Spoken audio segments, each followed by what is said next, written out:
Welcome back to the Lore Lodge official podcast. I'm Aiden Mattis. This is Aiden Thornburg. He is still wearing a hat. Yes. And we are joined today by Swamp Dweller, who is a narrator of the spooky story, the allegedly true spooky story specifically.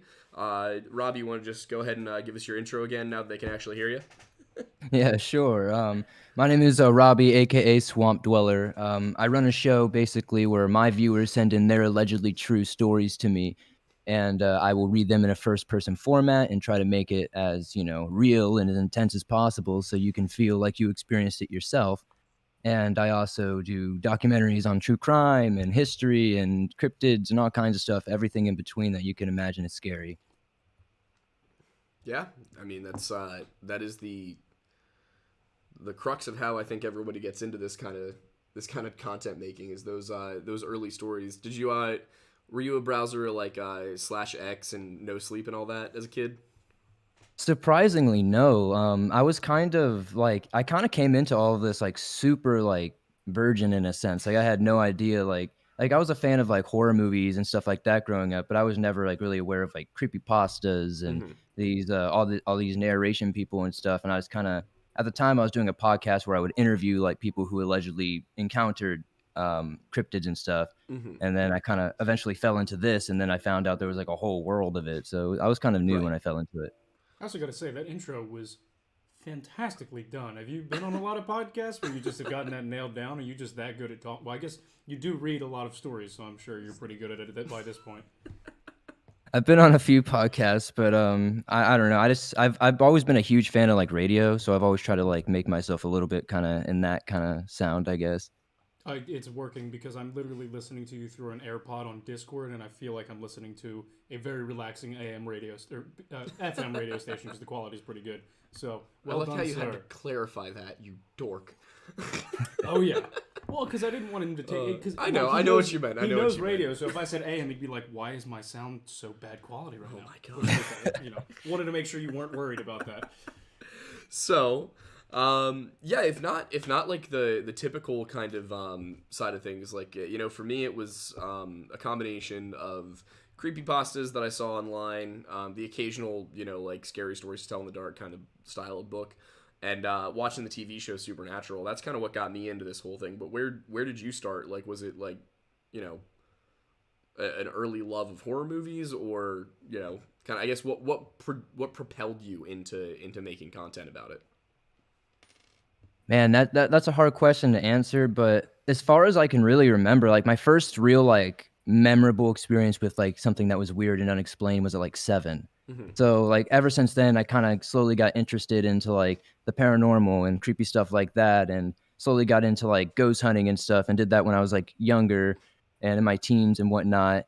And I just had this early fascination with like thrillers and psychological scary movies like The Sixth Sense and stuff like that. So it was like definitely an early fascination, but it was kind of something that I only like flirted with most of my life, and then and later I just kind of fell into it and just kind of never went back. That's kind of how it goes, isn't it? Yeah. Just a quick note. There's a lot of people that are excited that this collab is happening. Oh. Somebody said Swamp was the first channel I ever subscribed to, so he's loving that this is happening. That's from Clifford Home. And then just wanted to shout out a nice thing that she said. I would 100,000% pay this man to narrate Apple's terms of service, and I'd finally pay attention to it. So the people are loving the voice out there. Well, thank you guys. It makes me feel good. And shout out to you, Clifford. That's awesome. Yeah, that was another one of the questions I had was when you like started getting into it like seriously. What kind of like microphone equipment were you using? And like, of course, it was 6 years ago. It was a little bit, the whole podcasting world was a little bit harder to get into. But like, what was that like? Kind of building out the going from having just your laptop speakers and maybe like your gaming headset to like fully producing to the extent that you now are. Honestly, it was bad. I started off with a broken, I guess for some context, before I got into the YouTube world, and the reason why I never, I guess, really fell into content creation before was for many years throughout my high school years and early adult life, I was in a touring metal band. So I was kind of traveling and doing stuff there. So when I quit that and decided to get a real job, I used this busted up mic I used on stage for all those years. So it was bad. And then I had this broken laptop. And something a lot of people don't know about the early days is I was actually living in my car at the time. So Damn. I would be recording, on lunch shifts and in between, work and stuff, and then uploading on like the Wi-Fi at the McDonald's or the local library and stuff like that. So it wasn't good at first, but it definitely slowly I was able to upgrade and get to where we are now. Yeah, man, the perseverance to like. Nothing short of impressive. I mean, I get tired when I have to do things in Google Sheets for 4 hours. That's like, I'm impressed. You've definitely earned the success that you have. That's Yeah. for sure. Yeah, I I remember definitely like to think so. when we started with this kind of thing, it was like, I mean, I was laughing because I was going back and looking through a couple of our early days, like our early story time episodes, which for us were kind of like the same idea as what you're doing, just much lower production value. And you can hear like the ones that are through my laptop speaker, just the evolution of that up towards our most recent ones, which are on like a pretty nice Blue Yeti microphone, and just like that. We thought we had it rough just trying to pay for everything. Like I can't imagine trying to record in the like backseat of a Honda Civic. Yeah, honestly, whatever works, though, like if you start one place and you keep with it, eventually, slowly but surely you'll be able to invest in it and, make it bigger and better.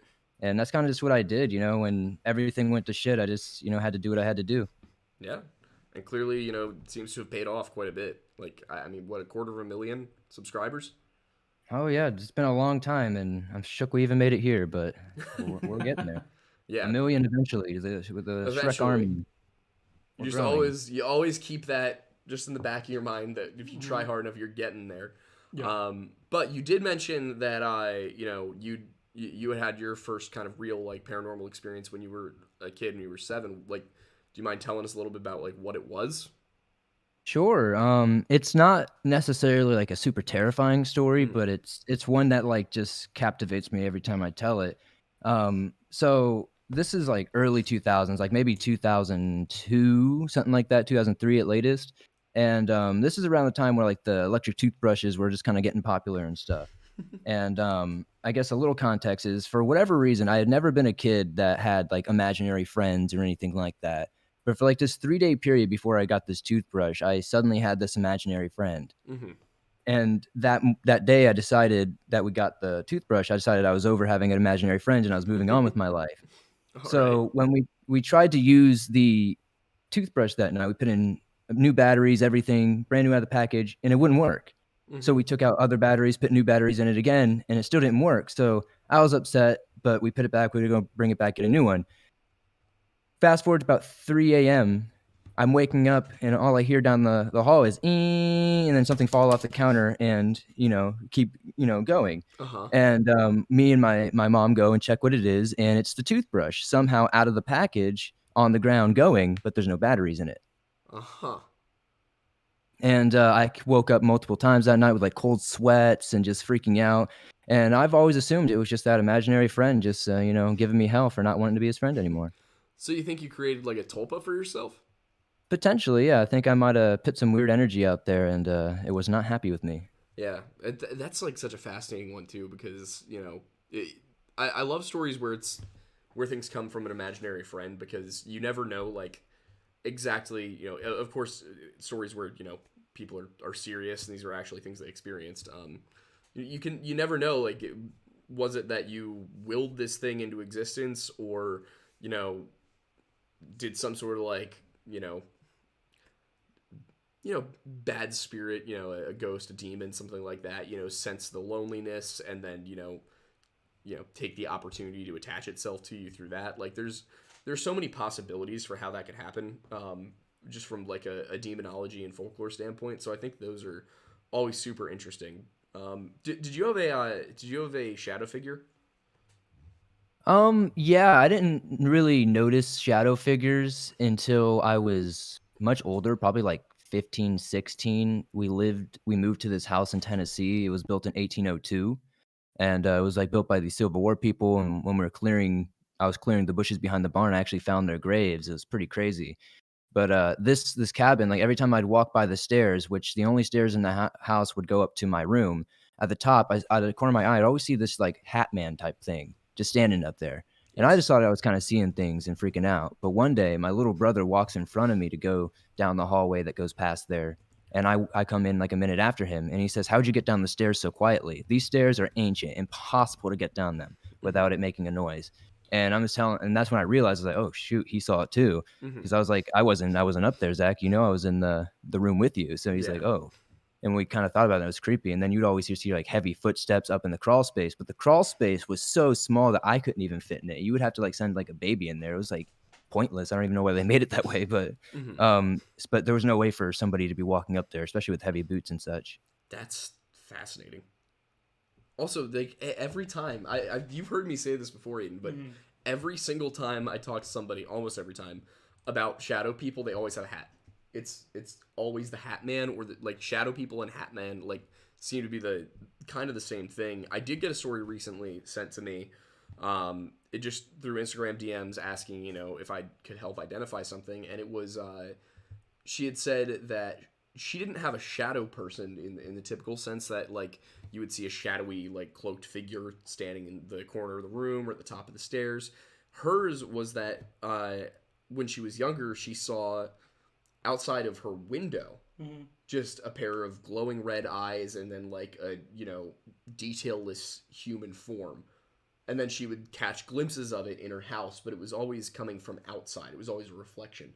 And that was one of I'm trying to get more information from her, because that is single-handedly one of the most terrifying, like, paranormal experiences I've ever heard of. And that brings me towards the next question I wanted to ask, which is, are there any that you received from people that really, like, shook you, that, like, made you feel like, oh wow, this is like, that got you just as the reader? Oh yeah, definitely several. I would have to say, just I guess as like kind of a different question or answer, segue Hmm. answer, that like paranormal stories are my personal favorites. Kind of how what I got into the horror genre with, and they just give me a good like goosebumps, because like I've had so many like paranormal or unexplained kind of encounters myself that like I just like relate to them a lot more. So anytime somebody sends like a good ghost story or something like that, I definitely get goosebumps. But my favorite one definitely is one of the ones. It's like a range. It's like this park ranger Hmm. who was working on these trails, and he put up these cameras to try to document the wildlife and the deer population and such like that.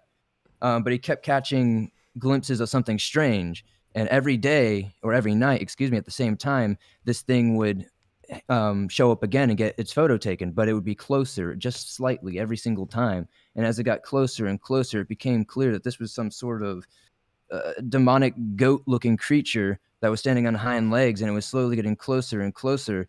And when it gets close enough to where you can almost see it, the camera is broken and taken by whatever this creature is. And I don't know, for some reason that one was just like such a creepy one, because like they do eventually find it, I guess, but it's super Hmm. smashed up, and they do recover the SIM card, and the pictures are pretty compelling.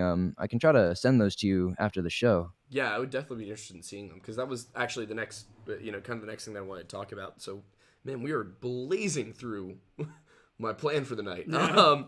Yeah. So, like, when it comes to the compelling stories, I've gotten a few that I'm like, it's simple enough that it sounds realistic. It sounds kind of boilerplate, but like there's enough details that you're like, okay, this isn't something that sounds like they made up. There's no point to making this up.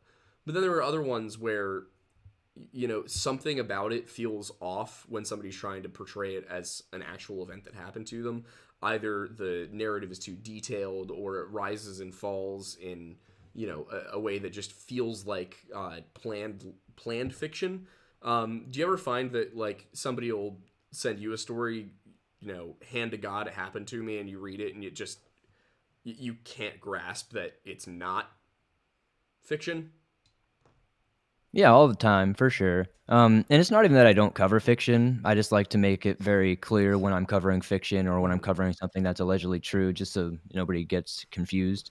But yeah, all the time. I mean, but like sometimes, the truth is stranger than fiction Mhm. sometimes. But I feel like after doing it for so long, you get a pretty good reign on what's true and what's not, and you can kind of pick up on the idiosyncrasies. And the most compelling stories are usually like the ones you can cross reference with others that you've got Mhm. sent from around the world. The details matching in many stories, accurate information, if they have their like if they bring up a gun or say they're shooting a certain type of gun and they get everything correct about it, that's usually a good sign. Laws, all that kind of stuff, geography, things that can be like fact check basically. And then writing style and inconsistencies and details and stuff are usually things that'll help you out as well. So when you receive a story, that you like the content of it, is that something that you do before you choose which way to read it? Do you go and you try and like fact check to a certain extent to just see if it could be real, or do you just kind of take at face value with what you do end up reading for the allegedly true stuff? For the most part, I try to check everything I can. Obviously, I can't check everything, and everything can't really be referenced because sometimes it's just like you're gonna have to take somebody's word for it, and that's where the allegedly term kind of comes in there. But yeah, I try to cross-reference as many as I can. Try to look into them, at least try to fact check like regional stuff when people bring up stuff, just to make sure these towns exist and they're say if they say. I went hiking in the mountains in blah blah blah town. I'm gonna try to make sure there's actually mountains in blah blah blah town and stuff like that. So the bare minimum at the very least, I will definitely put in. So you're doing your due diligence. I knew there was going to be a word I couldn't quite get tonight. It happens every time. Every single what can you do time. about it? That and obfuscate. Also, we appreciate our viewers out there that have my phone number. They can tell me whether or not they think the levels are appropriately designed. So, does that happen to you? It was literally my mom just texted me, "You guys are a little low. You should turn your thing up." So I just adjusted the levels a bit. So thanks, Mom. Mrs. Thornberry. Appreciate it. We're in mid-20s and still getting advice from our mothers. I mean, Mom's show. Exactly. It's you always got to be open to criticism and advice. So yeah, of course. It's nice to know they're watching. Exactly. Still, tolerating our BS all these years later. I don't know how you guys do it. This is why you guys are great mothers. Yes, exactly. So what do you think? I'm curious because you're clearly getting so many of these stories, and we've gotten a lot sent to us. But like, what is there any that you think? Anything that strikes you that like you hear the same thing over and over again with some of the more credible stories? Like, are there any trends or phenomenons that you've kind of picked up on? Yeah, definitely. Over the years, depending on what kind of creature feature is trending or what kind of cryptid is apparently being cited, I put together like Google Maps before where you could see like a bunch of encounters and people that don't even know each other, where they'll be sending encounters from the same state or the same region or even the same city. And then, with the same details, it had the same color eyes, had the same color fur, it acted the same way, et cetera, kind of building these profiles of these alleged creatures that people are seeing and these other, weird and strange phenomenon that they are encountering. And, whether or not we can try to put together something that explains and debunks this as maybe something more natural or maybe just kind of leaves us scratching our head at the end of the day. Yeah, it was kind of, I can't complain about it because it is kind of what shot us into where we are, but there were a lot of skinwalker sightings this past year or so. Oh yeah. That was an interesting, I think I've heard that word spoken more in the last year than any time since maybe seeing it pop up on like 4chan's paranormal board in 2014. Okay, just man. Quick aside. What? Give me some context to that. Also, there were just a lot of skinwalker stories on 4chan's paranormal board in 2014. Okay, yeah, but you realize how niche that sounds when you weren't directly involved in the skinwalker boards of 4chan in 2014, right? I can see where you're coming from.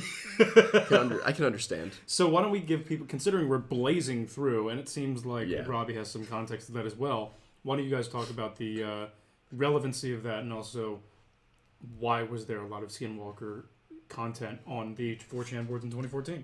I mean, I don't know about you, Rob, but to me it reminds me very much of the Slender Man thing. How just one thing will go viral and then suddenly everyone reports it. But it's so interesting that they always choose to, in my opinion, that they seem to choose to report it as like, this definitely happened, rather than just going and writing it as fiction. Mm-hmm. Why do you think people do that? Like, what's your take on why that kind of persists?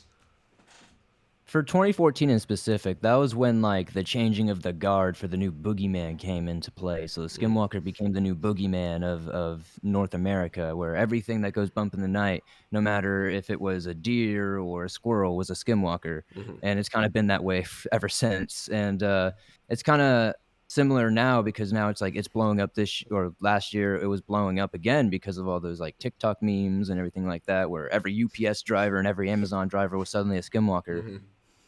It's just kind of how the culture grabs these things and kind of throws it out there and becomes, just something different over time. But Skinwalkers have just been very popular over the past like 6 or 7 years for sure, and Yeah. they're just never ending. I probably get sent probably the third biggest topic I get sent is Skinwalker stories for sure. Oh God, then what are the other two? I was gonna say, what's number 1 and 2? Number 1 is paranormal stories, and number 2 is just weird things in the woods. Mm-hmm. We don't talk about ghosts very often. We on really this don't thing. talk about ghosts Well, very because often. you have a very interesting take on them compared to most Yeah. people. Yeah, I mean, yeah, I guess. Do it for those who aren't familiar Oh, with the okay, take. Would you yeah. like to So, say what it is? Yeah, it's no, I don't believe that a human soul can get trapped completely and back on Earth. So I think that they're more like fragments of somebody's being than they are their entire soul, like that you can essentially an echo or like radiation, Yeah. if that makes sense. Radiation. Yes, radiation. Did somebody say radiation? Oh my God! But I mean, what do you think, Robbie? On the ghost question. The ghost question. Sorry, I blanked out there for a Fine. second. On the ghost question. Man, I don't know, honestly. I just think like there's something in the water, man.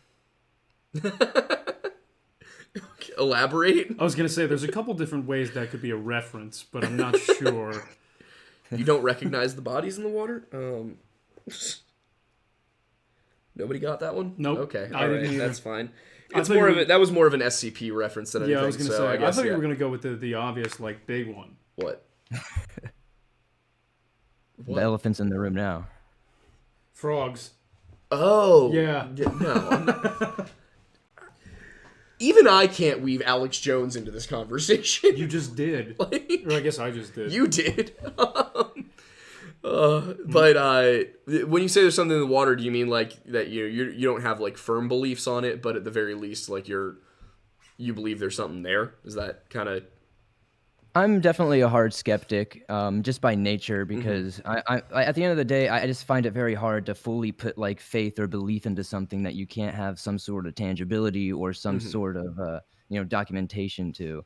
But on the other hand, like I've said before, I've encountered so many strange and unexplainable things in my time. Whether they were hallucinations or whatever they could be. It just aligns with what millions of other people have seen all over the world, and every culture, from the Sumerians all the way to us now, have always had stories of ghosts, have always had stories of strange cryptid creatures, have always had some sort of lore to what's going on. I do believe every story has a grain of salt to it. I think, especially when it comes to folklore and stuff like that, I think everything starts from something true, some sort of cautionary tale, and obviously gets distorted into something bigger to spook the kids and everything. But I do think everything starts with some sort of grain of truth. Yeah, so you and I are pretty much on the same page there. That's kind of how we approach things in general with the channel. Yeah, I'm much more of a skeptic than he is, but I think that works well. To believe. I want to believe. Also, just so you feel a little bit better about yourself, Destro said, "I do recognize the bodies in the water." So No, you don't. You don't recognize that. Damn it, Destro. That's not the point. You're doing this wrong. So when it comes to some of the more credible stories, what are some ones that you've kind of sat there and gone like, yeah, I believe this, like, full sail, I'm there with this. Man, there's been so many good ones. Sometimes, like you said earlier, you're just sitting there reading a story and you get like halfway through and you're like, oh man, I can't believe this is wasting my time here.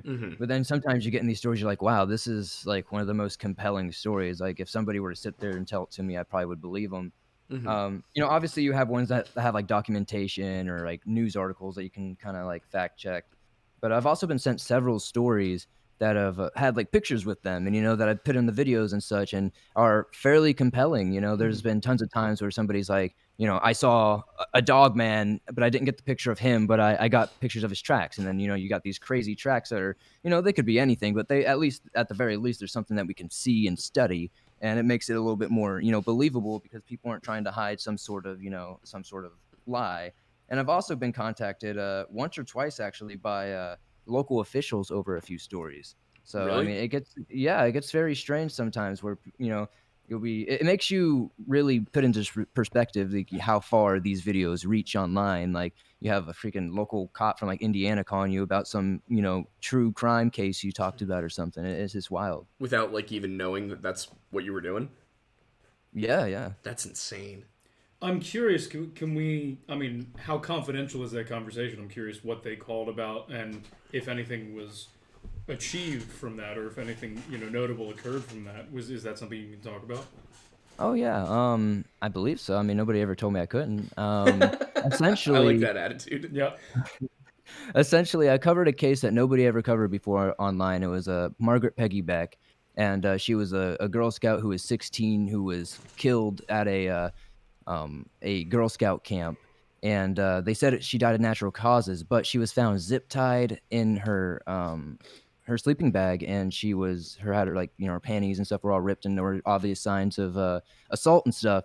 But they said she died of natural causes, which made no sense to me. So I looked in and I dug deeper, and I found a bunch of information, and potential suspects, and I made a little video about it and put it out there. The editing's rough. It was at a time where I was just learning how to do all that kind of stuff, but it turned out to reach a good number of people. And then I got a call from one of the local sheriffs, who were asking if I had any more information or any sort of contact to where I found this information. And obviously I sent them everything I had. And about a year later, it was put online that Margaret Peggy Beck's case is the oldest case to ever be solved with DNA. Wow. No way. So hang on, wait. You very much undersold that. You reignited a cold case, which inevitably ended up to the solving of that case. That's Well, I awesome. can't take credit for that. I can't say that I reignited it. They could have you never know. They could have been like, when sheriffs change office all the time, these old cases come up and they try to solve some.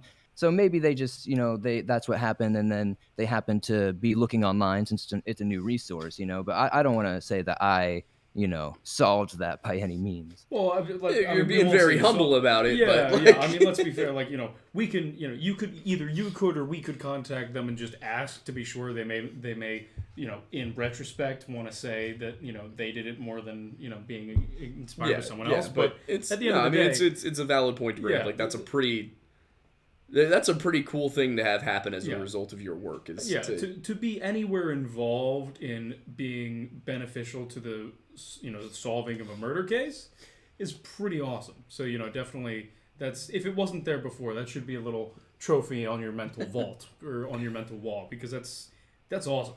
I do have another question though about personal paranormal experiences. So the last one that I had that was really like hands down something weird happened, which I've talked about on here before. It's the story of when I was playing Manhunt with my friends, and I yelled at a ghost to fuck off, and then heard every door in the house I was next to slam. But have you had anything as an adult that, like, when would you say the most recent time that you felt like something, like you were experiencing something not natural? When do you think that was? Probably a couple of months back, actually. My girlfriend is like into like, she's kind of like into like spiritual stuff, and likes to, like, I guess, contact her ancestors or whatever, kind of Native American type stuff, and that's really cool.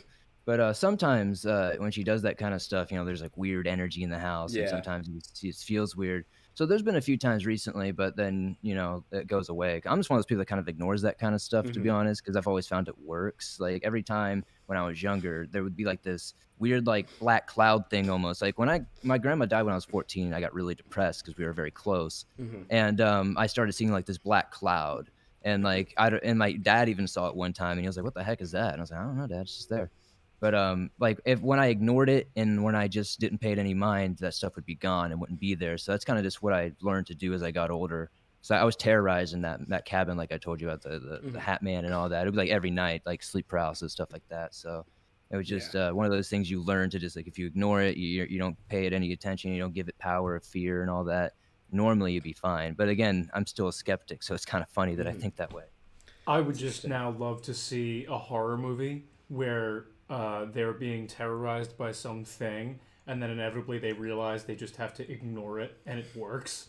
Yeah, but it's interesting that you bring up, now that I think about it, the specifics of like Hat Man and a cabin and everything, because there's a couple of other stories that come to mind, both from Mr. Ballin, but one that was him narrating and one that was him telling his own true story. But both of them are like people who went up into the mountains, into cabins, like for ski season or something like that, and what they ended up with was they were reporting some shadowy figure with red eyes and everything that would creep up in the night and scare them shitless, basically.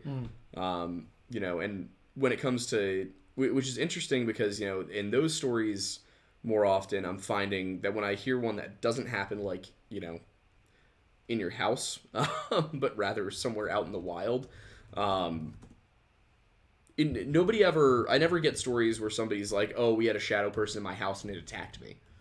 But I do hear, I was camping and I got attacked by a shadow person and stuff like that. It's interesting how they always seem to be, in these stories, more malevolent outside of the home.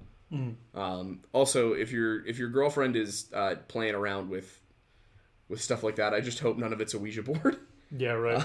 No, I have some boundaries, and I keep her away from that. So, just like all this is okay. Just specifically not that one. Yeah, that's from everything that I've learned from existing on this show. Not a good plan.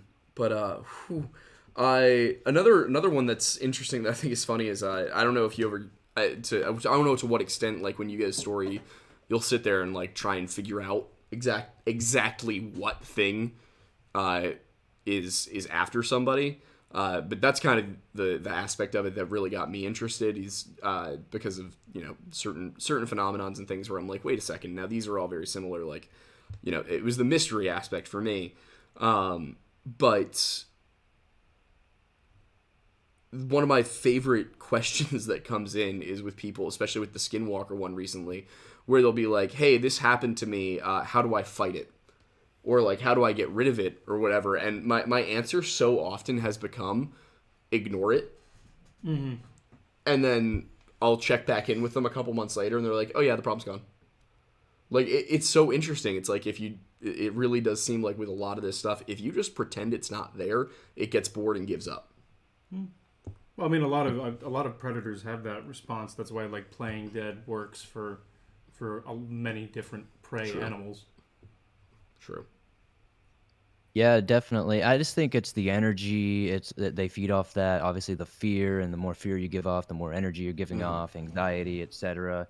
And honestly, it just amplifies. But skinwalkers, like you said, like how you fight them and all that, and just monsters in general. Like those questions are what basically like inspired me to start making those cryptid documentaries, where I go deep into the lore and I tell you exactly where they came from, how they came to be, how people kill them, etc. All the crazy stuff. So like I always like to reference those to people, just just so it's helpful, because like these stories, like there's tons of stories of all kinds of endless creatures out there, and if you're anybody who's familiar with my channel, you'll find endless things you probably never heard of, and you're like, what the heck is that? So like with all these crazy creatures and cultural folklores out there, you definitely have to be able to differentiate them a bit. So that's why I like to do those documentaries, help people out. Yeah, with the Skinwalker one specifically, just because it's become so big in pop culture recently, there's a couple of things that I think are interesting. A lot of people who are like, I want to go hunt one, and then ask how to do it, and when you explain the folklore behind it and how that's a absolutely terrible idea, you've got some like 16-year-old kid with his dad's shotgun who's convinced that he and his buddies have worked out a plan, and like I spend a lot of time talking to people who I'm not even sure how serious they are or how much they're just kind of LARPing, where I'm like, please don't do that. Because people, once you get to a certain point, like, and this was pointed out to me on TikTok by another creator, that like I was making a lot of content about Wendigos, and I'd said if you hear someone screaming for help, like off in the woods, don't go. Like Yeah. like, and he was kind of like, look, when you have this big of a platform, you need to be giving people the full story. You need to be more responsible because you don't know, like, what if people, are actually hurt in the woods. Like, and so I went back and I was like, you know what, you're right. And I made a video that was like, here's the actual, suggestions from the Forest Service. If you hear somebody in the woods that's hurt and screaming for help and whatnot. Unless you've got a blue snow shovel, obviously. Oh God, yeah, the blue snow shovel, We do we do not have any blue snow shovel merch yet. We need it. We need some. We I so know. need it. Yeah. But like, do you ever find yourself talking to people who want your advice for how to hunt something? Yeah, every single day of my life. I have a series actually called Letters from a Cryptid Hunter, where I have this alleged cryptid hunter has been sending me letters for quite a while now, and just hundreds of comments every single video. Let me at him, bro. Let me at him. And it's like, no, stay home. Stay home. Yeah. Trust me, we understand the unnatural attractions of people to certain cryptids. Yeah,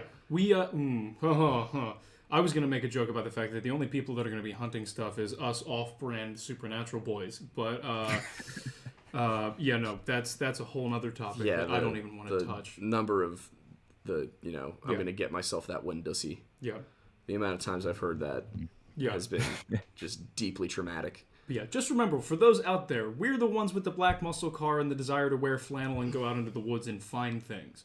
And we're going to make videos of it so that way you get to watch us be idiots instead of being idiots yourself. That's true, we are doing that. So 3 lanky men hunt down Wendussy. Oh, God. I think that'd be great. Well, I'm the opposite of lanky at the moment, but we're trying to get a little bit closer to that by We'll hit the Memorial fast. Day. What's that? We'll hit the fast. Oh, yeah. Oh, Aiden and I are we're working on it. I Ooh. started my diet this week and it has not been fun. Starting last week, I started the diet, and I'm swimming in the mornings, I'm running to the gym, and then I'm lifting in the gym every day. So I'm going to 2 different gyms at different times. It's bad. Speaking I of get the diet, gains, bro. Speaking of diet, this is one that's come up a lot lately, and I think it's probably the last one we'll have before we go to Super Chats. This one's come up a lot lately, is the traditional folklore that I learned surrounding skinwalkers is that part of the process to become a skinwalker involves cannibalism. I've recently had a not insignificant number of specifically Navajo people tell me that they never heard that growing up. Really? But I also found it from some Navajo sources that that is a big important part of it. So, in your research, Robbie, what have you found? Sounds like people are doing the classic Wendigo Skinwalker mix up, to be honest. To become a Skinwalker, it's a very taboo thing in Navajo and Ute lore, but essentially you have to be, you start off as a human being, essentially, right? So you're just a normal person. And you can either become a medicine man, which is somebody who heals spiritually, physically, and stuff like that. Or you can become, which essentially is the opposite, which is a death-dealing dark witch mercenary type thing, which is a skinwalker. And to become a skinwalker, you have to first kill a loved one or a family member, and then do various different rituals. Now, cannibalism has never come up in any of my conversations with Navajo and Ute. Cannibalism has never popped up in any sort of thing, but at the same time, it could count because they do have to do very egregious acts against somebody they love or somebody that they are related to become a skinwalker, to become that dark witch doctor. And then after that, to like, for the people get confused with lots of different things like knot deer and Wendigo and skinwalkers because they're all very similar, but they're all also very different. And for skinwalkers, the whole process for them to transform is like, say they want to be a deer, they'll find a deer, they'll kill the deer, they'll wear the deer skin and do this ritual over 3 days time, and then they can put out the illusion of this deer. Like, they're illusionists more than they are actually shapeshifters, and I think that's what people get confused. If you look at their feet, their eyes, their hands, stuff like that, they will always be the same, but they will have this perception of this animal that you're seeing. That's fascinating. Yeah. Because it's been one of the hardest things for me to research, especially because, just just recently getting to a point where I actually have the followership to like, actually convince people to talk to me. There's a lot of Navajo people who like are very closed off about it and like don't want to talk about it. And it's not because they don't want to. It's not about sharing or about keeping the culture closed. It's because it's so real to them, and and that's one of the things that makes me less skeptical about that one specifically. Is that this is something that is clearly so real to a group of people who are living in the modern era. Like, it's one thing if you come across an isolated tribe somewhere in the Amazon and you can have some skepticism about their myths and their legends, when they say that there's a god at the top of a waterfall that like is causing the water to flow, and you can scientifically say, well, no, that's not what that is. Yeah. But when it's something who in 2022 there's modern human beings with technology and like a complete civil society who are like, that is a very real thing. Those are the ones that get me, and I sit there and I'm like, all right, there's got to be something to that, because there is no way that you have an entire culture of people just keeping something up for the meme. I Yeah, mean, definitely.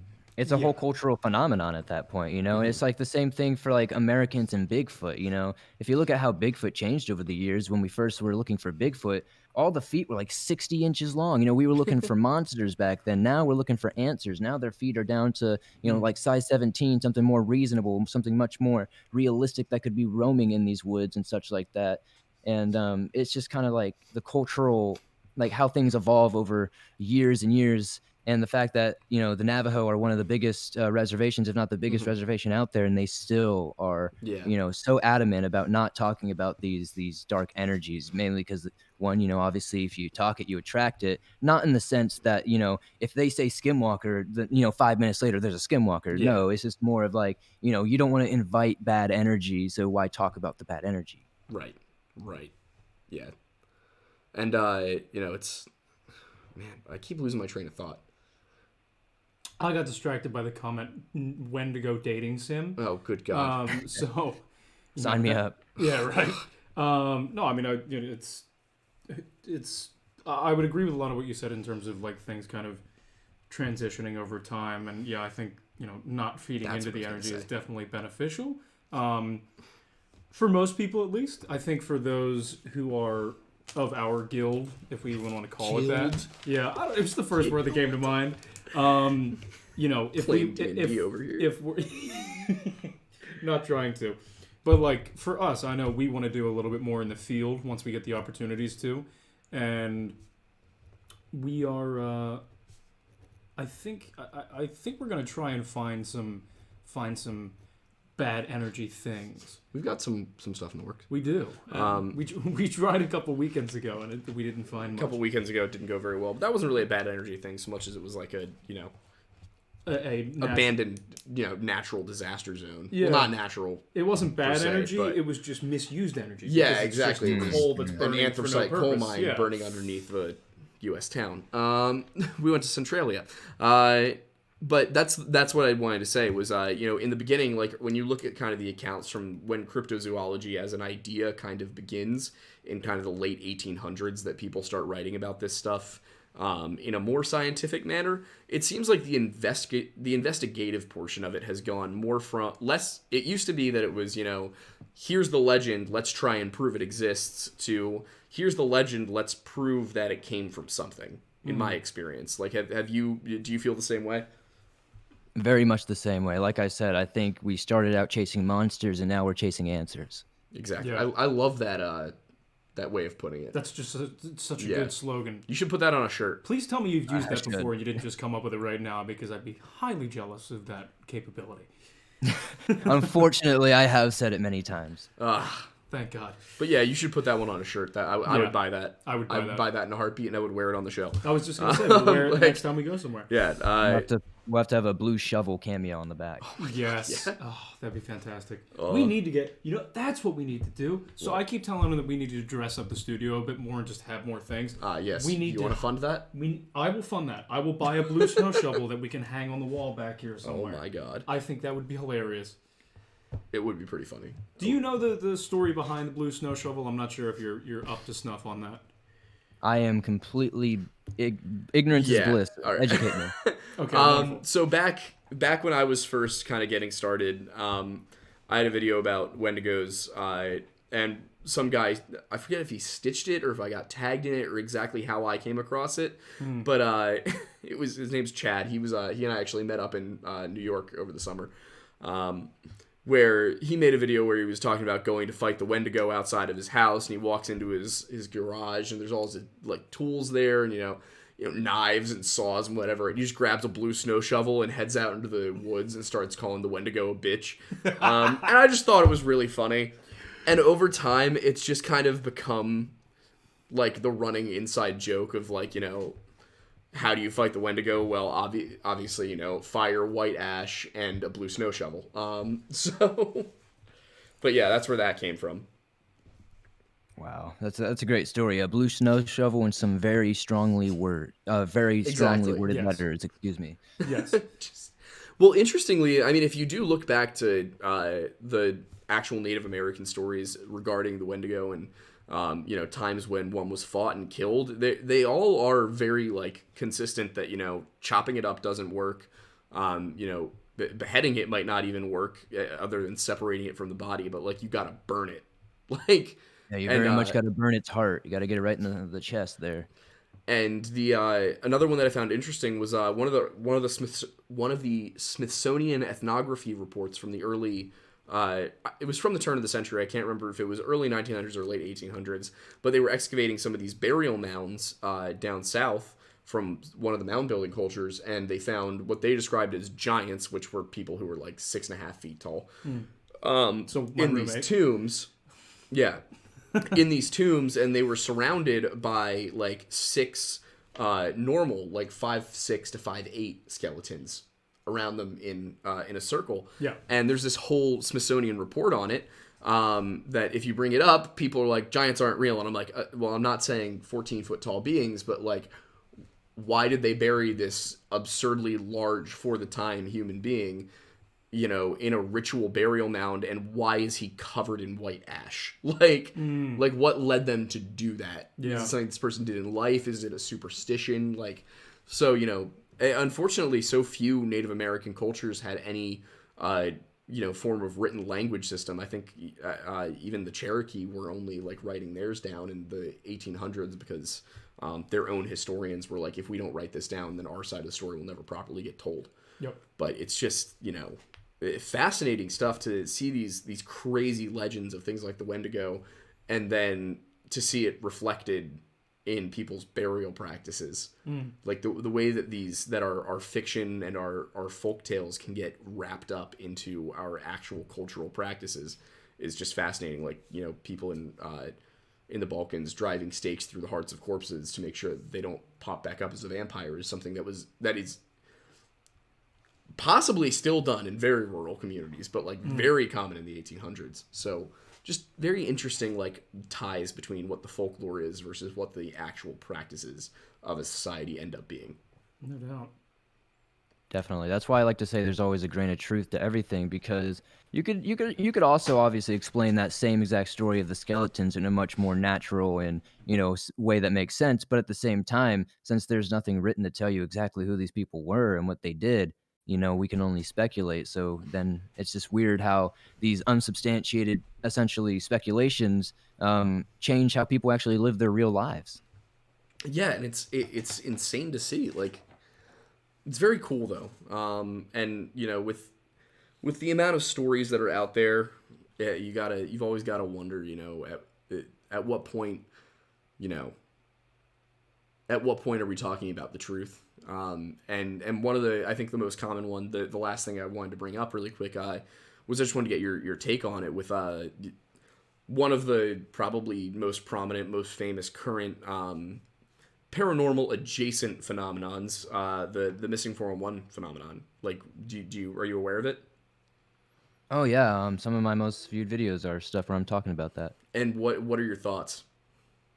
Personally, I think it's a little bit of column A, a little bit of column B. I think when it comes to the outdoors, obviously it's a very dangerous thing to do. and a lot of these people who go missing often are off trail and such. Mhm. But no matter how experienced you are, you're never going to be able to predict what Mother Nature's going to do.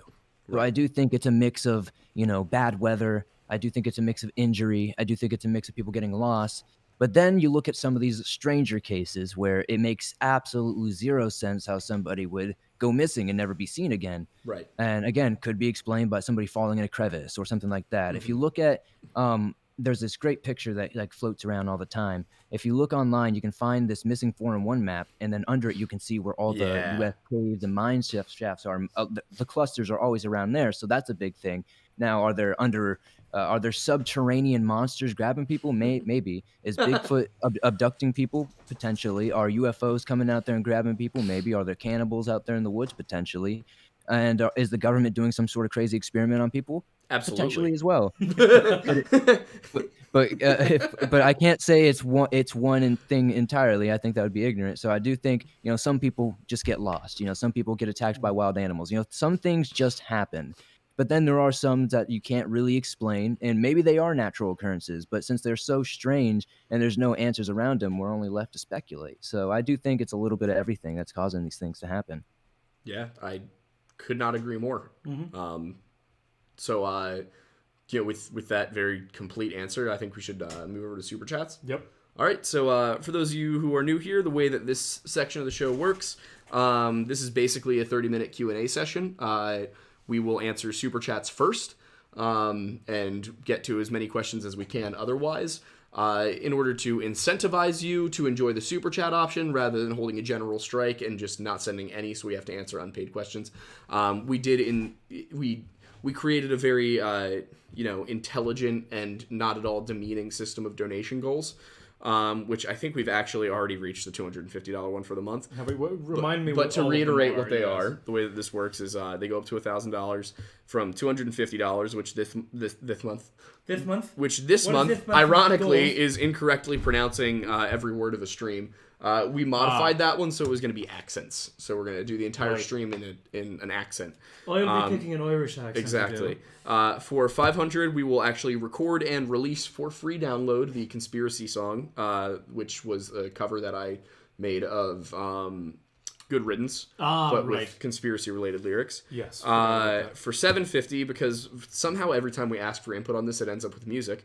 We will record a couple of covers of songs from The Witcher, and for 1,000, I will do what I promised I would never do again, and I will dye my hair again, and this time the tips will be blue. Why do you keep doing the hair dyeing thing? I know, I hate it. You don't have to agree.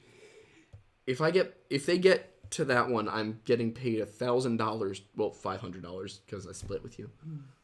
Yes. Yeah, that was weird. We're not doing that again. I mean, yeah. Point is, You- for $1,000, Yeah. Well, we gotta feed the story every Yeah. now and again. we gotta keep the show on air. Yeah.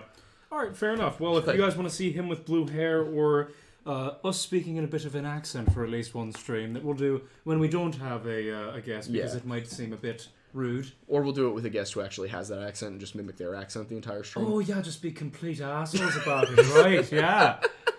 I actually, when I was out this It'd be weekend, pretty funny. You got it.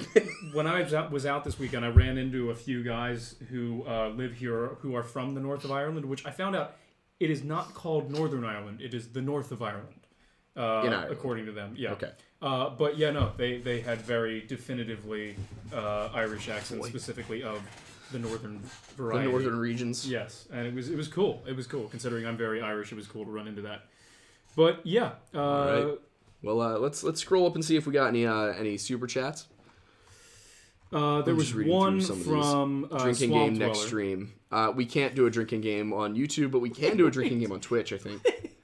What does it say? Sir, I didn't. Is Shrek real? I didn't put two and two together when I first saw that super chat come in. I was just like, oh, like I just thought it was funny, and then I realized who it was, and it was you. Good question. Is Shrek real? Oh boy. Well, ogres are certainly a very prominent motif in most Northern European folklore, specifically Germanic and Nordic countries. But they've got their parallels in the rest. Cyclops and some of the Fae creatures. But yeah, ogre in the term of Shrek, like Shrek's a very specific ogre, whereas the term comes from Old French and it more refers to any creature that is large, bulbous, and man-eating. Any humanoid creature that is man-eating. So it's, I wouldn't call it their version of a Wendigo, but it's they do tend to have that sort of they're ugly, they're gross, they're smelly, and they eat people. So, but is Shrek real though? Do you have an opinion on this, Robbie? Shrek is entirely real. Have you seen the Shrek? Have you seen Shrek 2 on DVD? Why specifically on DVD? Because I made this decision many years ago when I was a child. When the PS3 came out, it was a glorified Blu-ray player, and I refused to buy it. And I just stuck with it all this year. I'm still with DVD. It's the superior platform for the Shrek 2 franchise. So every time you go to watch Shrek 2, you don't go Amazon Prime, you don't go Netflix, you go bust out the DVD? I bust out my little 12-inch Shrek TV, and I plug in my little Shrek DVD player that I got on eBay, and I throw in Shrek 2. Sir, Are you being serious right now? Sir, I think we just Entirely. became best friends. This is glorious. You fit in here way more than anybody might have thought. You don't understand. This is like what we do when we come home from the bars, like drunk off our asses. Yes. We'll come home, just this big group of us, just trashed and just eat Doritos and watch Shrek. Yep. Dude, it's literally a religion in this house that we pray the Shrek. We yell donkey every morning when we wake up. It's a religion here. It's a religion. I love that. That's fantastic. Thank God that people are just really sticking to their values and keeping Shrek in their hearts on a daily basis. Shrek It's is really an good American that treasure. religion is making a comeback. International, some might say. My mom sent us $49.99 and then said, "Now say Happy Valentine's Day to your mother." Happy Valentine's Day, Mom. Happy Valentine's Day, Aiden's mom. Happy Valentine's Day, my mom, too, yes, and who's happy also Valentine's Aiden's mom, Day. because I'm Aiden. Yes, to both Aiden's moms Yes. who are here. Mothers. And then Captain Alien for $5 said, "Yes, Shrek is real. I seen him on the TV." Yeah, Shrek's real. I seen him on the TV. Yeah, if you see Well, it I on can the do that accent for the whole show. That would if be you see it on the TV, miserable it means for that it's people. Could you real. imagine? Oh my God, that'd be horrible. We'd lose half our audience.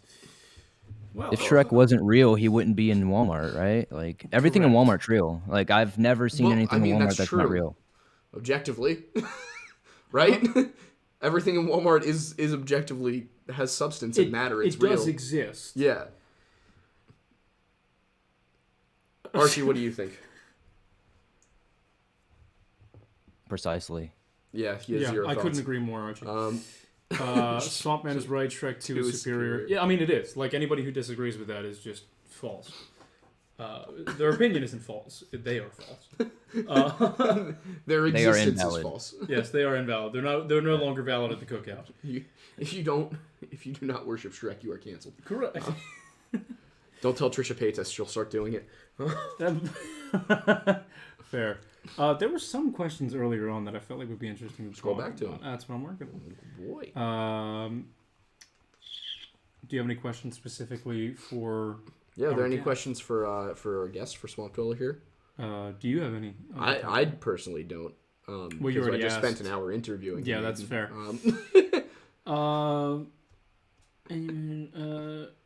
Aiden, did you ever announce the deadlift max? No, I forgot to because we were supposed to start going to the gym again, and then Aiden and I got so busy that we were both too exhausted to actually ever go at the same time. Yeah, So that is something we'll have to do. we'll get there. The Lift Lodge is going to be its own show, but it's going to be a comedy. Yeah, it's going to be a comedy because we're so bad at it. Also, I proceeded to completely obliterate my knee a couple weekends ago, so, you know. Oh, right, yeah. So I don't know how much deadlifting I'll be doing in the near future. You'll be fine. Yeah, You'll but, be fine. ugh. We got to get you back on a mountain. Do you snowboard? Out of Rusty? context. Out of context words. Yeah, We valid. gotta get you back in a moment. But yeah, do you do any winter sports, Robbie? Not necessarily winter sports because I live in a swamp in Florida, but Oh, so you actually do dwell in a swamp. my name is like not some fancy like thing. I just live in a swamp. So I love that. They're like everybody's always like wants some cool story. I wish I had one. I just it just seemed like it made sense.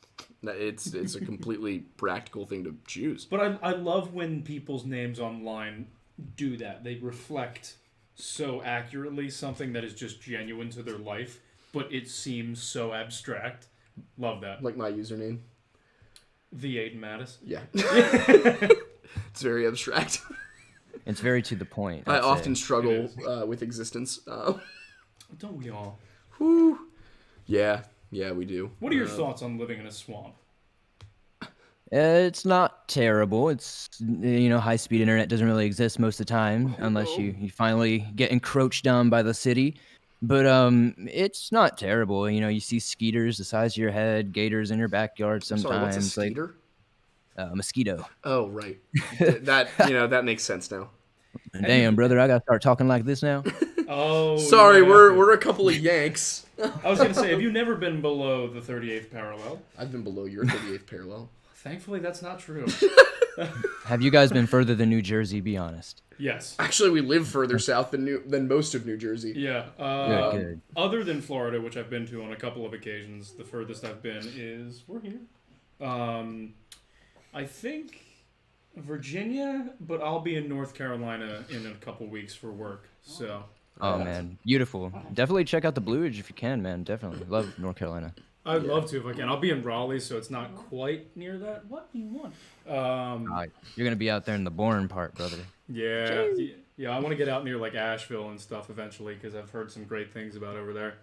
Yeah, I lived out there for a few years. Great place. Oh, nice. I think the furthest south I've ever actually spent any like considerable time was probably like DC. Yeah. DC's fun. I've driven to Charlottesville a number of times to pick up one of our best friends from college. Now he's in Hawaii. Now he's in Hawaii. Who's really winning? He is. He's winning. He's winning. He's absolutely winning. He's a geometry teacher in Hawaii. That's pretty awesome. Like, I don't know. I was thinking about this the other day. Robbie, this is a good question for you because you technically don't have them down there, but I kind of like my seasons. I like my seasons because it's we get seasons, okay? but it's not. we get warm swamp. We get cold swamp. No. It's not even that. It's we get hot swamp and warm swamp. Surprisingly, it does get into the 20s in Florida, but like I finally experienced like 12 inches of snow for the first time when I was like 17 or 18, and I was up in North Carolina. And I was out there probably like 15 minutes, and I was ready to go back to Florida. This isn't what it's all cracked out to be. Yeah. For me, I like it because it's like by the time like at the end of February, the beginning of March comes around, I'm ready for warmth again. Yeah. But like once August, September starts to hit, I'm like I miss the distinctive cold scent of winter. Mm-hmm. Yeah. I love fall. Archie Fall is my favorite loves time of the year. Hell yeah, fall is fantastic. Archie's a big fan of winter. Yes, he is. 'Cause he's built for it. Yeah, I took him out. It's currently there's snow on the ground here in Pennsylvania. Yeah, it's 20 degrees out at the moment. But I took Archie out for a walk, and he just walked over into the snow and just plopped down and laid there, just stared at me. I was like, okay. Yep. This is how we're gonna do things. I have gone camping in the winter. I've gone winter camping, and I almost died. Yeah, it's a lot. It's a lot. Yeah, I'm looking forward to the boat again in the summer. That's all I care about. Yeah. I want many boats. And I'm going to go bankrupt doing it. God. And that's not being greedy. I want like a little sailboat to like do around the bays, and then I want one that I can like actually like take to like Bermuda or something. Yeah, privateer against the British. Exactly. You know me so well. Captain Alien for $50 said, Avocado Lake, California might have some spooky stuff online. A lot of people drown there, and I've heard stories. Avocado Lake? It doesn't sound... Sounds very millennial. Yeah, just put the toast there, and it'll absorb the water. It'll be fine. Just fill it with some pico de gallo and, a little bit of cilantro, and you got yourself Guacamole Lake. Guacamole Lake. Guacamole Lake. Guacamole Lake? Yeah. What do you have you heard of Avocado Lake, Robbie? Yeah, Avocado Lake's actually known as a place called the Cryptid Playground, or also known as like the deadliest lake in the U.S. Because there are a lot of drownings there. I'm not entirely sure. I haven't really looked into it yet. It's something on my list, but I am vaguely aware. I know a lot of people do like those stupid 3 a.m. challenge videos out there and stuff like that. And I know there's like a lot of fishing out there. There was even I think there's like it's either a movie or a documentary. It's called, I think Lake of Shadows, something like that. It's like all about the legend of Avocado Lake. I think it came out in like 2020, maybe 2018, 2019, something like that. And it kind of goes deep into all that kind of stuff. I'm gonna have to check that out because I hadn't heard of it. Yeah, this is the first I'm hearing of Avocado Lake, but it's making me hungry. You can't eat. You must be good. I know. I was very bad. Just this think weekend. how good we're gonna look on the boat. I know. That is the key. That's you the must, goal. You must always keep in mind that you can be the golden god. That's what we're going for, dude. Do you watch any It's Always Sunny? A little bit. Yeah. So if you were ever wondering what Philadelphia is, that's it. that's a documentary. Yep. Um, That's not a fictional story. that That's TV real. show is a documentary. Yeah, and you know the whole Wade Boggs challenge. That's what every person within the Philadelphia area does, just on a weekend night. Just what? generally a weekend night. The Wade Boggs challenge. Yeah. What's that? That's like one of the biggest episodes they did. It's when they're on the plane because Wade Boggs drank like 30-some beers on a plane from like. Oh, from okay. I where. remember this now. And yeah, that's just what Philadelphia people do on a Friday night. Just When are we doing 14 beers at Chili's? When are we doing 24 hours at Manila's? Oh God, good point. I don't know if they're even open 24 hours anymore. The pandemic took everything from us. There's a diner near our house where time does not exist. Yeah. We should do a video. Just cause. Lore video in Manila's. That'd be hilarious. Oh my God. It'd be a very select group of people from Chester County who would understand that. Yes, very much so. Rob, do you have any interesting hobbies or anything like that you like to do? I just want to make sure that It's we're an not doing all the talking aggressive here. change of pace, Yeah, but because yes. I don't. Tell us about yourself, Robbie. Yeah. Give the people, Well- give them, Well, I was talking about the boat, Oh, and we were talking about the boat and shit. So I wanted to make sure that we're being inclusive. Good point, 'cause, good point. we have a tendency to just talk. yeah. I really need to get tested for ADD. Same. Anyway, Robbie.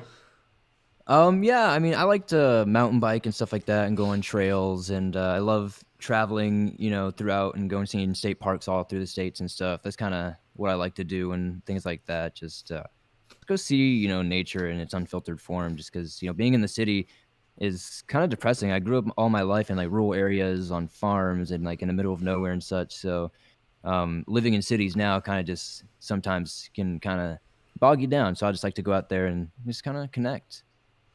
Yeah, That's, couldn't agree more. yeah. I wish it was easier to get some of the big parks near us. When you've been out in any of those parks and forests and whatnot, you ever encounter anything, hear anything funky, have any personal experiences? Surprisingly, all of like my weird, like I guess you say paranormal or cryptid encounter type things have been like for the most part, before this whole YouTube journey. But I have had like some crazy encounters with like wildlife out there where I've like run into like a mountain lion before and like bobcats and stuff like that and a black bear a few times and just things like that where it's like, you're in like a real situation all of a sudden where you read all these stories and, you hear all these crazy monsters, but suddenly you're face to face with something that's, very real that can kill you. And you're just like, oh crap, I'm utterly helpless. Yeah, that's like that's not a good position to be in. At Speaking any of point. black bear, I just had that for the first time last week. I don't remember if I mentioned that to you or not. You did. It's really surprisingly good. I didn't know people ate bear. I didn't know. I didn't either until one of my roommates said, "Yeah, my it was bear season. My dad got one, and he gave us some meat to try, and I tried it, and it's just like the most delicious sausage you've ever had. I couldn't believe it. Yeah, it's surprisingly good. Like you would think like for like black bear, you'd be like, I don't know, man. It's the same thing for like things like squirrel too and like just like gator and stuff. Really? People would be like, what the heck? Gator. Like you eat an alligator and like the gator it's literally just chewy chicken. It's just a more Yeah. chewy chicken. to be Make some honest. good So it's jerky. good. I've had some good gator jerky. I did want to say, Aiden and I did have an experience in a state park. We were out there. I forget what we were doing, but we were just going for a hike, I think. And we got about a mile into the woods. This is at St. Pete's. And I remember because I just stopped him and I just stopped Aiden and I look at him. I go, do you hear anything? And he Yeah. goes, no. And I was like, at all, like anything. Yeah. He was like, no, there, not a rustling of leaves, not a bird chirp. It was summer. Yeah, Not a bird chirping, not a rustling of leaves, just like it was completely silent. You know, you couldn't hear people's voices. We weren't that far from people, just like a mile. Not even. Couldn't hear the road. Like, it was just totally dead silent. And we noped out of there pretty quick. Mm-hmm. That was not, I did not enjoy that. Yeah, I remember you looked at me and was like, do you hear that? And I was like, what, the nothing? And you were like, yeah. Yeah, it was, I've never heard that level of silence before. It was wild. It's very strange. Yeah.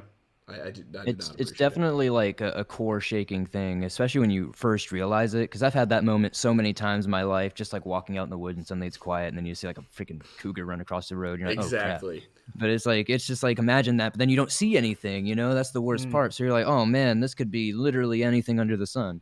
Yeah, and it's even if it's not something paranormal, just something about being out in the woods and like when you first notice that all the other prey have noticed something's off and now it's just you. Yeah. There's definitely a moment of, oh right, I'm not at the top of the food chain out here right now. Yep. Like Also, like, humans are very out of touch with, their own instincts. Because the fact that every other animal that exists knows when something's wrong, but we don't, kind of isn't great. Did you want to do the avocado one? Yes, Captain Alien says that he lives 10 minutes from Avocado Lake and he will go. If you go and you document it, get us some footage and we will include it in a video. We'll do a video about Avocado Lake and we will use your footage and we will credit you. Yeah. And Be safe and I'll give you a careful, I'll give you a nice big fat discount code for the merch store because that's all we can do right now because we can't pay people for anything. We can barely pay ourselves. I haven't paid him in a little while. It's okay. I'm working on it. Things happen. You've had reasons you couldn't, and that's okay. It's okay. I give him lots of hugs. Yes. He's very affectionate. The lake that we're definitely headed to. I'm just reading some of these comments here. We've got to go up to Brant Lake, in New York. It's where Tom Messick disappeared. It's close to where Destiny lives. I want to see if she'll come out with us and maybe That'd be cool. do some exploring. But I just got to see. I got to spend like a night up there because that case just like does not sit well with me at all.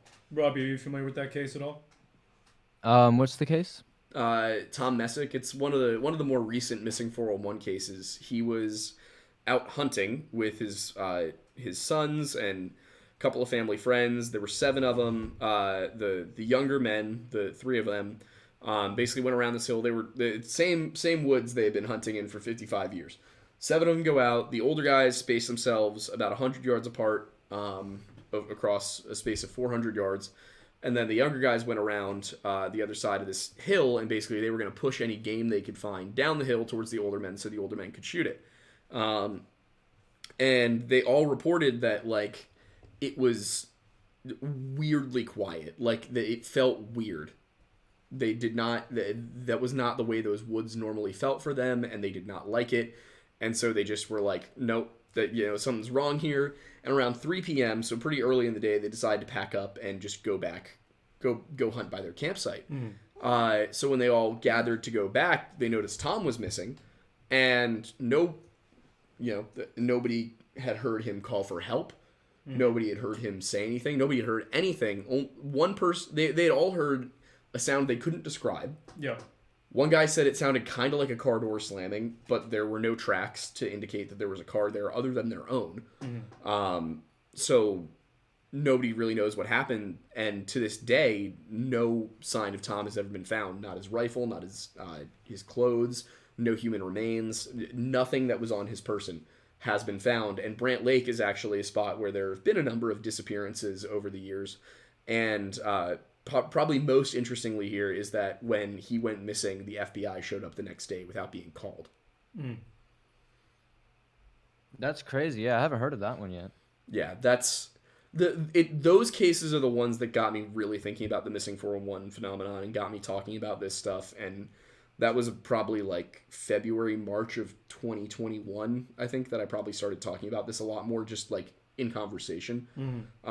And then I started talking about it on TikTok in June, and now here we are.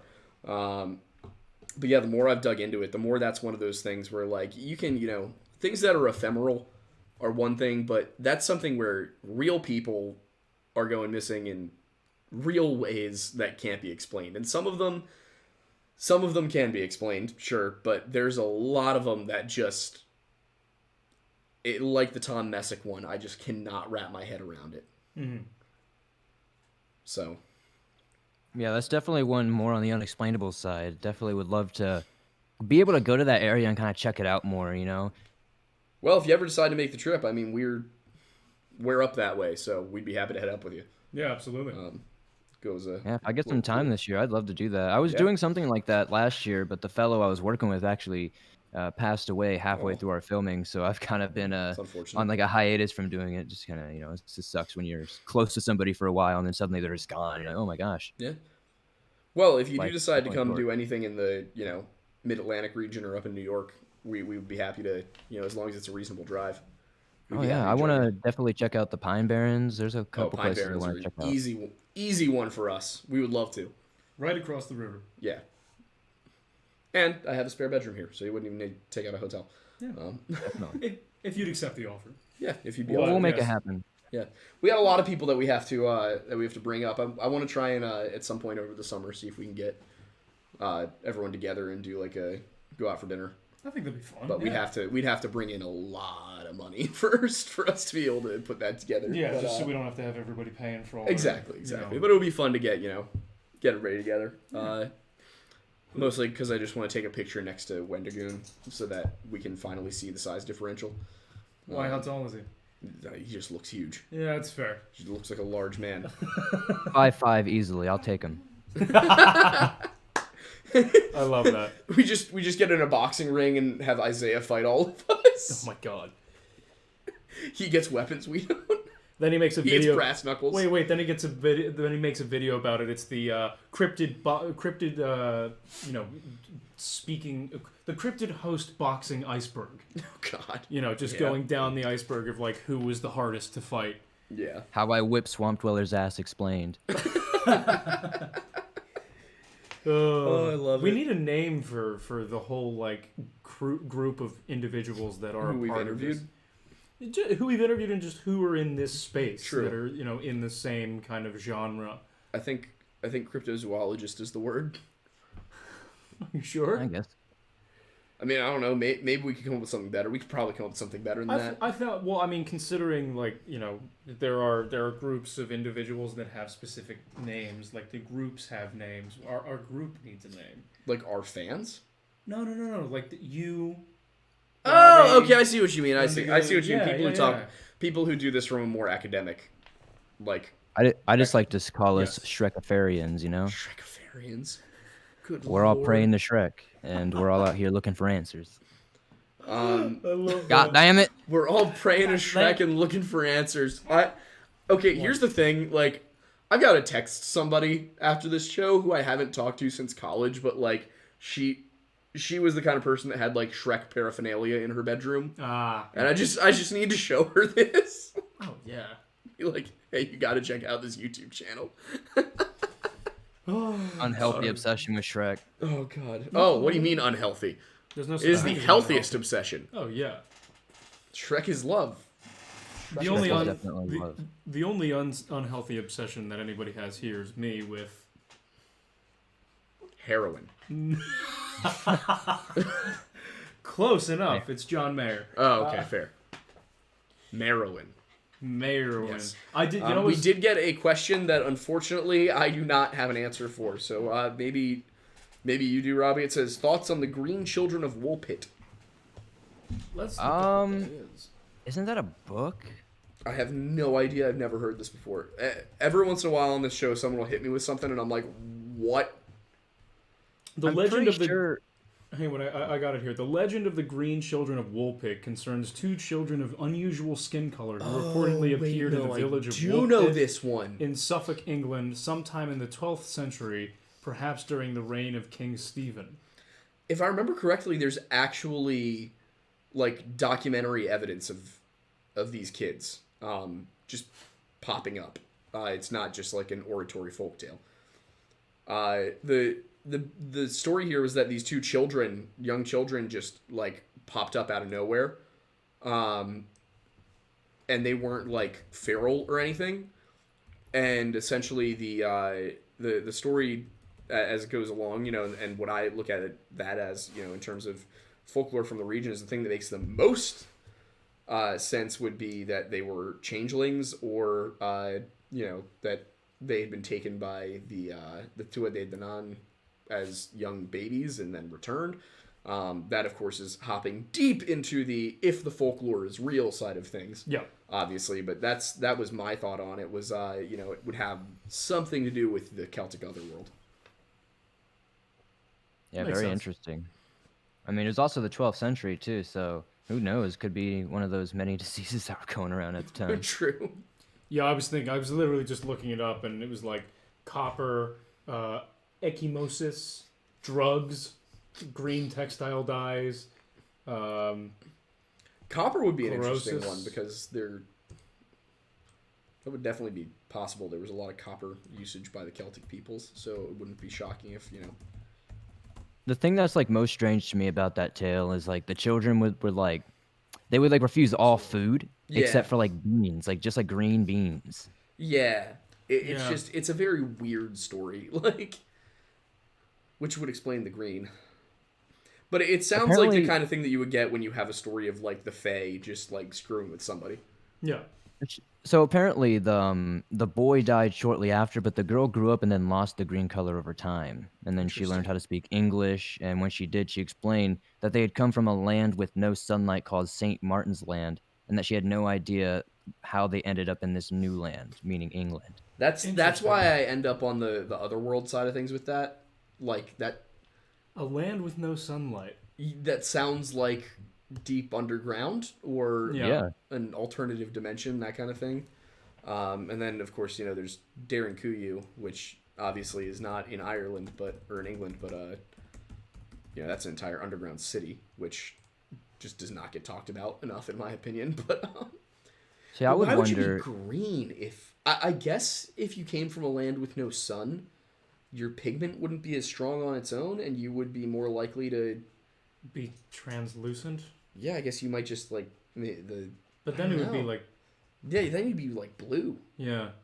It could be a combination of just lack of pigmentation with an a lack of melanin, but a presence of some other, material or mineral or metal or something like that that dyes the skin green.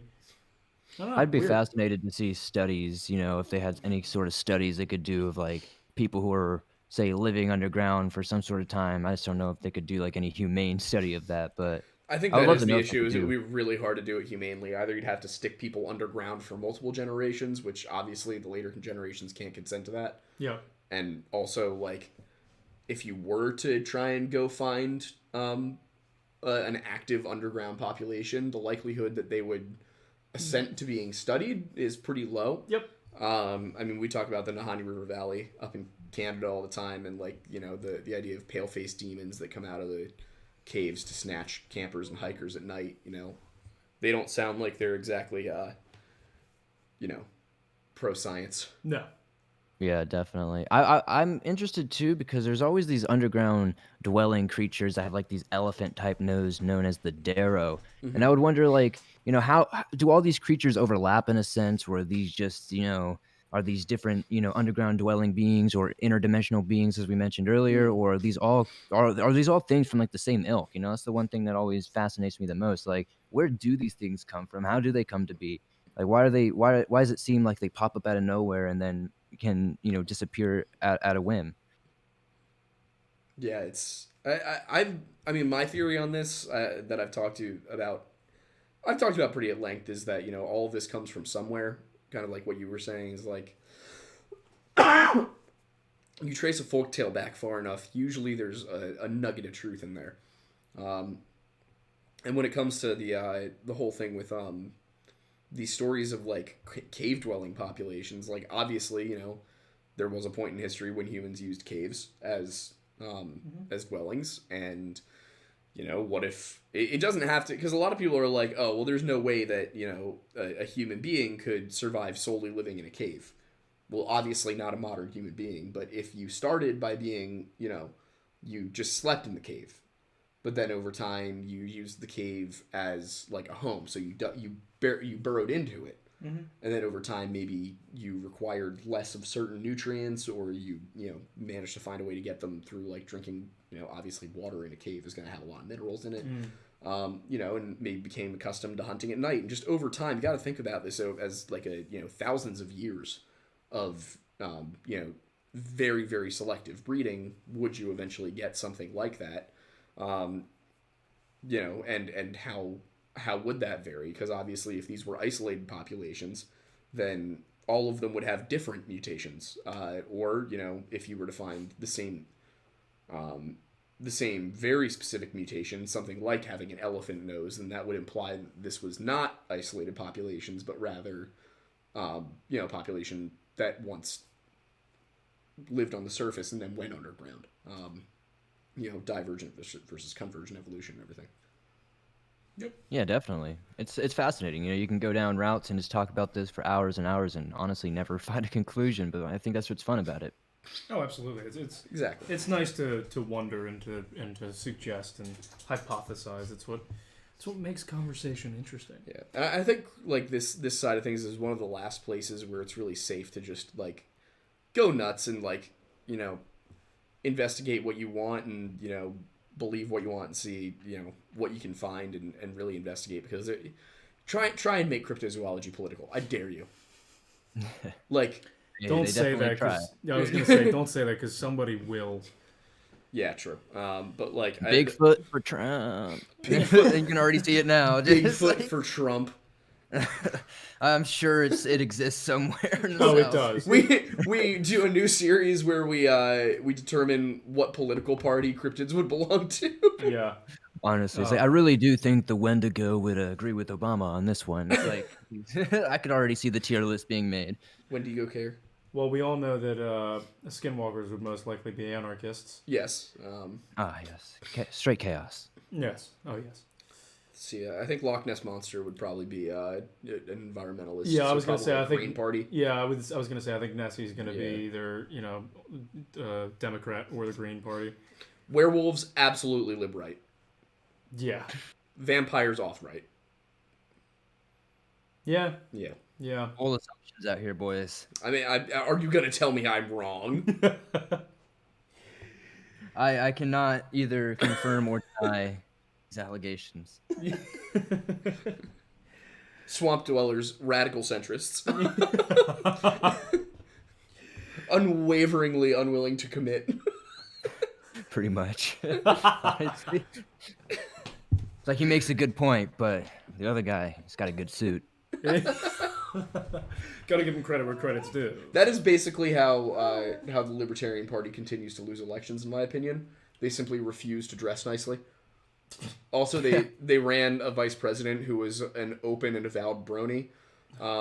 So, that's great. I don't like to get political anymore because I don't think that's even getting political. That's just objectively wrong. Well, here's my thing. What I was going to say is I don't like to get political anymore because I think the vast majority of people who are in politics are sleazebags. Yeah. There are exceptions. But yeah, I don't think it's political to say, come on, man. Anyway, moving on. Okay. Favorite brand of toaster? All of them. Yeah, I don't. Whichever one is taking a bath with me tonight. Yeah, exactly. The number of couples posts I have seen today has been horrible for my mental health. Good Lord. I was gonna say I don't know, Sears, because it's the only thing I can think of. I don't even think Sears exists anymore.